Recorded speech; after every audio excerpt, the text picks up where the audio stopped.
Vicky with Mindful Minute, and today's reading is from May 3rd from the Book of Awakening by Mark Nepo.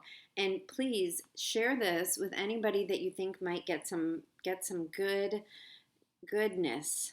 Get some goodness. Giddy on up with the good. I don't even know where that word came from. But if you know anybody that's interested in digging a little bit deeper and doing a little bit of meditation and trying to get through this muck of life in a positive direction, this book that I'm reading every single day, it's called The Book of Awakening by Mark Nepo, and he has a daily reflections, and at the end there's meditation. So here goes, May 3rd's reading. Our male and female energies. As it does no good to harvest if we can't eat, it does no good to act if we can't feel.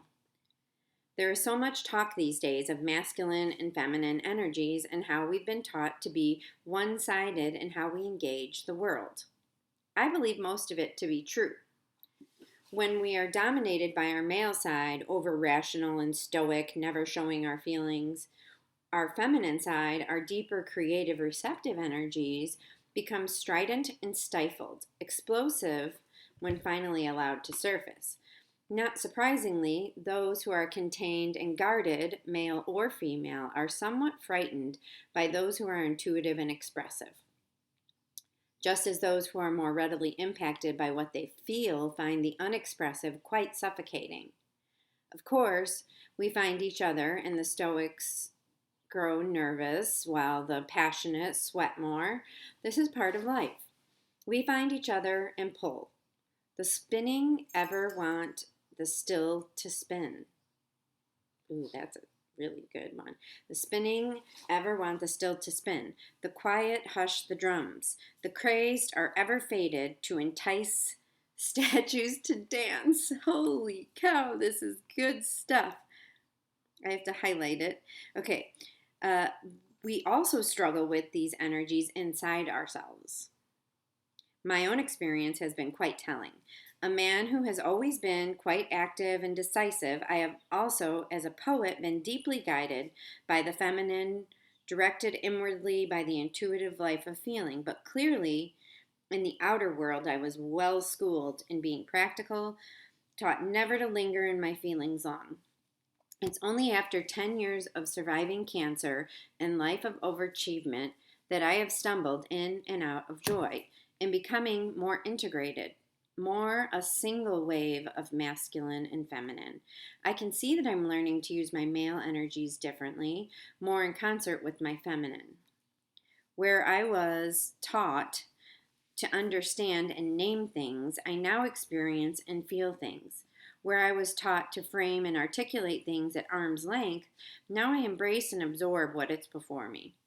This framing and naming at arm's length is part of how we have all been encased since childhood in a masculine way of seeing that out of balance is dry and uninformed by any passion for life.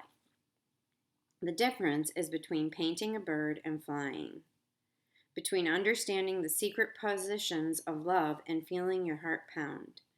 Too often, under the guise of being asked to be prepared and mature, we are seduced into watching over living into naming over feeling. Watching over living into naming over feeling. Into understanding over experiencing.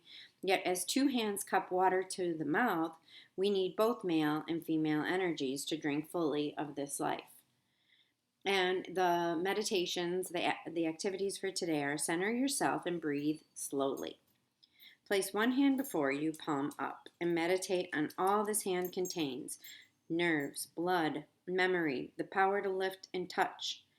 Meditate on how complete this hand is unto itself. Place your other hand before you, now palm up, and meditate on all that it contains and how complete it is unto itself. Breathe deeply and bring both your hands together and meditate on how much more is possible when both completenesses work together. And this reading was one of those mind benders I absolutely can relate to. I mean, I'm clearly a feminine. I'm clearly both, but I don't work in concert. When I am very masculine and learning and trudging and very much into the gathering of knowledge and watching and observing. I am not in my creative mode.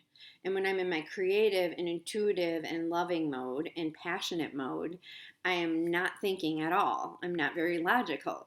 So this reading really hits me between both of myselves, um, both my masculine and feminine self.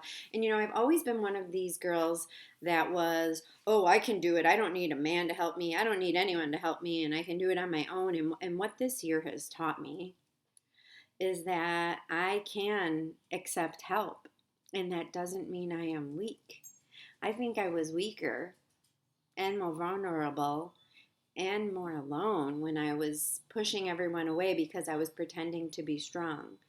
Because we don't need to be strong anymore. People want to help. When you don't allow other people into your life, you're doing them a disservice.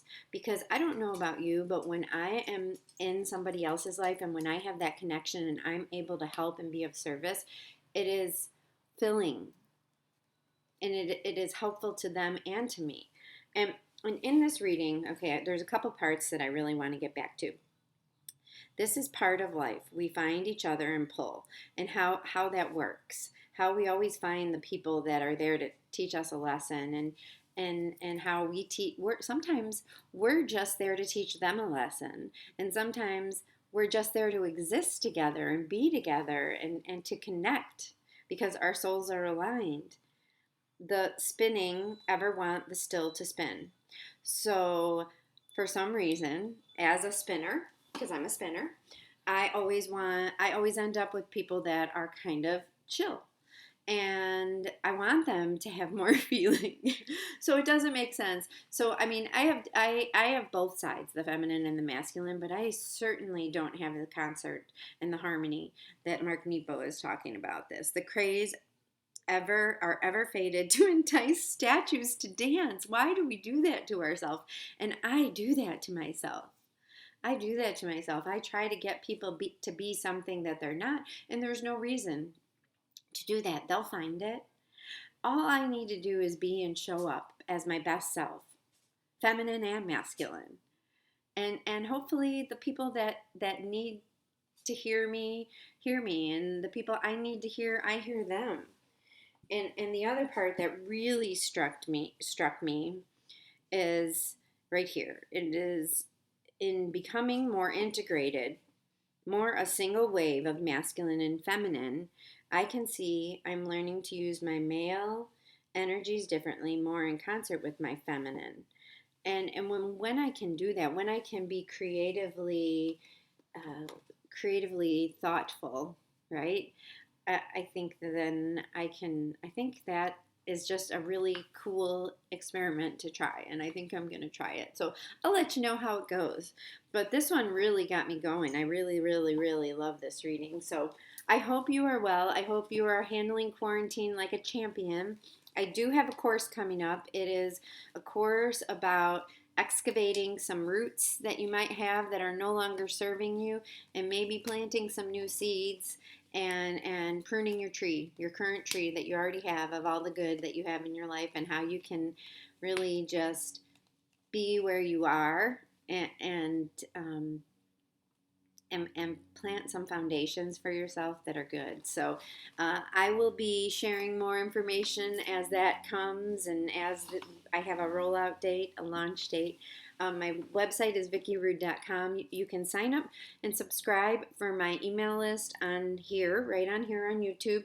You can subscribe, hit the button, hit the bell, and you can get notifications when I drop an episode. I try to do every day. April, I was a little bit hit or miss in April. I think I did about 2/3 of the month, but typically I do every single day, and I've almost been doing it a year. I can't wait to celebrate my year, but I would love for you to share this with anyone you think that this might make an impact on in their life in a good way. And if they like it, then awesome. I would get the Book of Awakening if I were you, because it is amazing.